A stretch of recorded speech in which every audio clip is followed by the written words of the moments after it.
السلام علیکم وعلیکم السلام ورحمۃ اللہ. میرا نام باسط ہے، عبدالباسط، ربوہ سے تعلق ہے.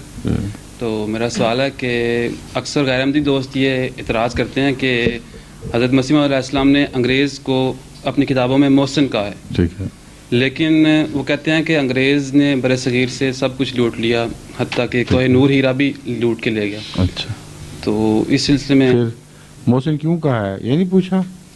وہ یہی سوال کرتے ہیں کہ انہوں نے کیوں، آپ نے بتایا کیوں نہیں ان کو؟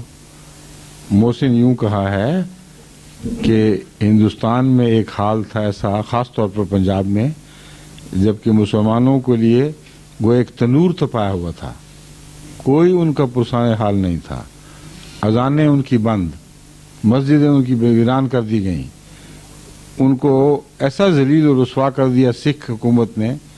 جو لٹیرے مختلف خاندان تھے، ان کی جب باری آتی تھی طاقت کی تو مسلمانوں کو صفایا کر دیتے تھے، بالکل بے حیثیت، جو اپنے مذہب پر عمل کرنے کی طاقت نہیں رکھتے تھے. انگریز جب آیا ہے پنجاب میں تو اس کا یہ احسان ہے کہ ہمیں خدا کی عبادتوں کے لیے آزاد چھوڑ دیا. یہ احسان ہے کہ نہیں؟ اس لیے جو احسان ہے اس کو ماننا چاہیے. اس سے جو دوسری زیادتیاں وہ منف ختم تو نہیں ہو جایا کرتی. پھر آپ نے انصاف کی تعریف فرمائی ہے کہ یہاں اس انگریز قوم نے دوسری خوبی یہ دکھائی کہ جو حکومت کی ہے انصاف کے ساتھ کی ہے.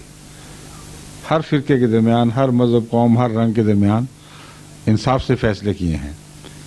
یہ دو تعریفیں ہیں جو حضرت مسیح علیہ السلام نے فرمائی ہیں.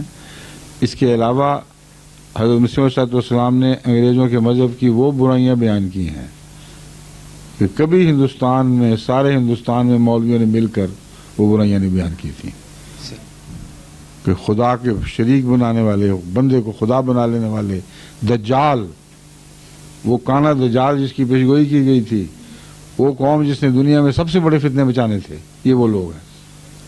وہ نہیں ان کو دکھائی دیتا کہ ایک خوش آمدی یہ کیا کرتا ہے، ایک حق پرست ہے جو بات کر رہا ہے. جہاں سچ ہے وہاں سچی تعریف ہر احسان مند کے لیے لازم ہے کہ وہ کرے.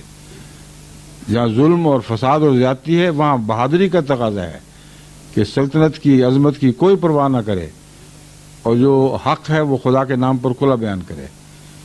یہ دو باتیں بیک وقت ہیں جو مسیح علیہ السلام کے کردار کو ظاہر کرتی ہیں. سمجھ گئے؟ شکریہ.